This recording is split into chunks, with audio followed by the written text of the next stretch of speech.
मैं चुप रही। शहर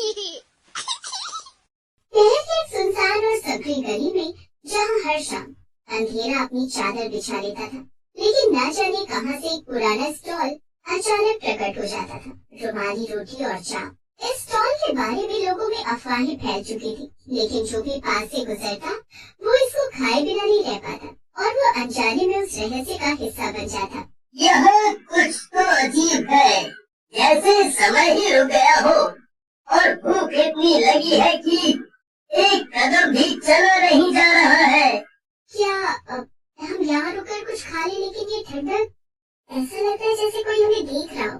सीमा के कहने पर विजय रुक जाता है।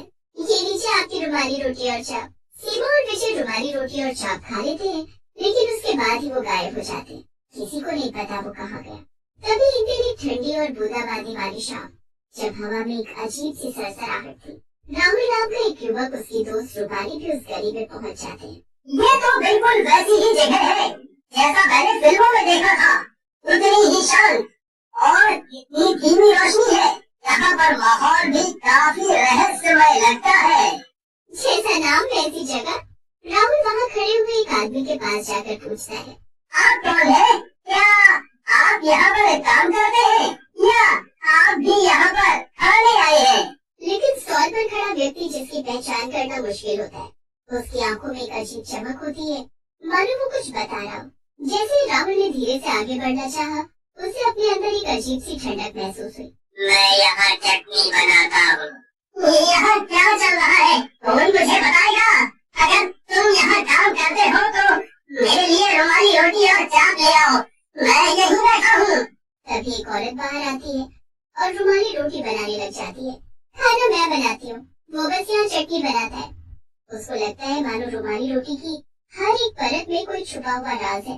लो, ये ले तुम्हारी रुमाली रोटी और चाप। तभी राहुल की नजर रोटी पर पड़ती है, जिस पर अजीब सा निशान बने हुए हैं, मानो किसी ने उनमें अपना संदेश लिख दिया हो, जो पहले से कहीं अधिक डरावने प्रतीत हो रहे थे। ये निशान क्या ये चेतावनी है या फिर कोई दांव पे? मुझे कुछ समझ नहीं आ रहा। मेरा दिमाग फटा जा रहा है। ना जाने क्या है यहाँ। राहुल फिर रुमाली रोटी और चाप खाने लग जाता है, लेकिन रूपाली खाने से मना कर देती है। ये चाप और रुमाली रोटी तो इतनी कोई खास भी नहीं है, इसमें क्या ही रहस्य हो सकता है। तभी उसी समय स्टॉल के पीछे से एक धीमी खुरदरी हंसी सुनाई देती है। राहुल मुड़कर देखता है, पर वहाँ कोई नहीं होता। उसकी धड़कनें तेज हो जाती हैं और वो महसूस करने लगता है, यहाँ कुछ तो गड़बड़ है। कुछ गड़बड़ नहीं है, जल्दी खाओ फिर चलते हैं। रात का सन्नाटा और भी घना हो जाता है। अचानक एक धुंधली आकृति स्टॉल के पास प्रकट होती है। ये तो एक चुड़ैल है। जो मेरे चाप का स्वाद लेगा, वो इस रहस्य का हिस्सा बन जाएगा। मुझे समझ नहीं आ रहा, ये रहस्य क्या है? उसकी आवाज में एक पुरानी पीड़ा और क्रोध की आहट थी। चुड़ैल ने बिना किसी उत्तर के अपने हाथों से हवा में कुछ उड़ा दिया, जिससे आसपास के माहौल में धुंध और अंधकार फैल गया। रात के अंधेरे में राहुल ने देखा कि स्टॉल के आसपास हर चीज बदलने लगी थी। समय का पहिया रुक सा गया था। तभी वहाँ रूपाली आ जाती है और ये नजारा देखने लगती है और बहुत डर जाती है। राहुल, राहुल तुम यहाँ अकेले मत रहो, कुछ तो ठीक नहीं लग रहा। चुड़ैल रूपाली की आवाज सुनते ही अपने सामान्य रूप में आ जाती है।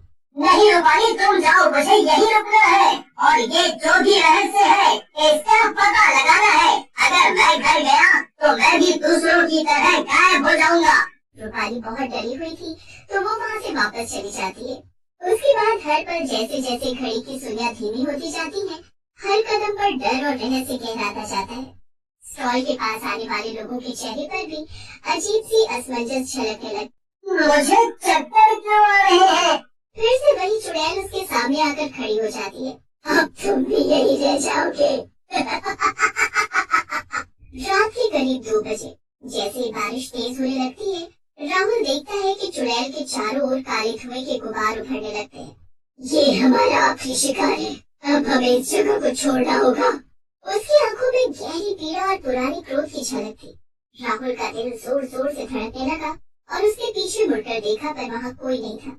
दुकान के अंदर से आवाज आ रही होती है, सारा सामान पैक कर लो, यहाँ से जाने का वक्त आ चुका है, सुबह होने वाली है। ठीक है, मैं सब ठीक करता हूँ। तभी राहुल को किसी बच्ची की आवाज आती है। माँ, लेकिन हमें यहाँ से क्यों जाना होगा? अच्छा लगता है। अब हमारे बारे में इंसानों को पता लग चुका है। इससे पहले वो हम पर हमला करे, हमें ये जगह छोड़कर जाना होगा। राहुल बेहोशी की हालत में ये सब सुन रहा होता है। लेकिन इस लड़के का क्या करें? हमें इसे खत्म करना होगा। माँ ये तो बेहोश है, ये हमारा क्या करेगा? ये हमारे बारे में जानकारी लेने आया था, इसको तो मारना ही होगा। जब हम यहाँ से जा रहे हैं तो इसको क्यों मारना है?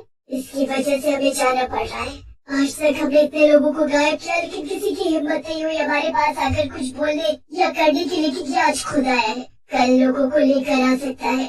चुड़ैल गुस्से से राहुल को एक थप्पड़ मारती है। जाने दो माँ, जाते जाते क्यों किसी को मारना? राहुल की नींद सुबह सुबह अपने कमरे में खुलती है। अब सारा अंधेरा गायब हो चुका था, पर रहस्य कहीं ठहरा हुआ था। राहुल ने अपने अनुभवों को समझने की कोशिश की, पर हर बार उसकी यादों में केवल अंधेरा और रहस्यमय साए ही उभर आते। उसने शहर के पुराने कागजों और किताबों में खोजा, पर चुड़ैल और उसके स्टॉल के बारे में कोई प्रमाण नहीं मिला। तो वो रूपाली के पास जाकर पूछता है, रूपाली, क्या तुम ठीक से कल रात घर आ गई थी? लेकिन कल रात तो मैं कहीं गई ही नहीं थी, बस तुम्हारे घर आई। हमने लूडो खेला जिसमें मैं जीती थी, याद है ना तुम्हें तुम्हारी हार? ये सब तुम क्या बोल रही हो? ऐसा तो कुछ भी नहीं हुआ था। तुम मुझे वापस घर ले जाने आई थी, लेकिन उस चुड़ैल के घर से तुम अकेले ही घर आ गई थी। चुड़ैल? तुम अपनी माँ को चुड़ैल बोल रहे हो? अभी बताती हूँ आंटी को। नहीं मेरी माँ नहीं, रुमाली रोटी वाली चाप, क्या तुम्हें सच में कल का कुछ नहीं याद? हुआ होता तब तो याद होता ना। जंगल की तरफ जाएंगे तो शेर तो खाएगा ही ना, वो भी रात में। जंगल? लेकिन वहाँ तो एक गली थी ना। तुम्हें पता नहीं क्या हो गया, चलो मेरे साथ। रूपाली राहुल को अब जंगल में लेकर जाती है। देखो कहाँ है कोई गली?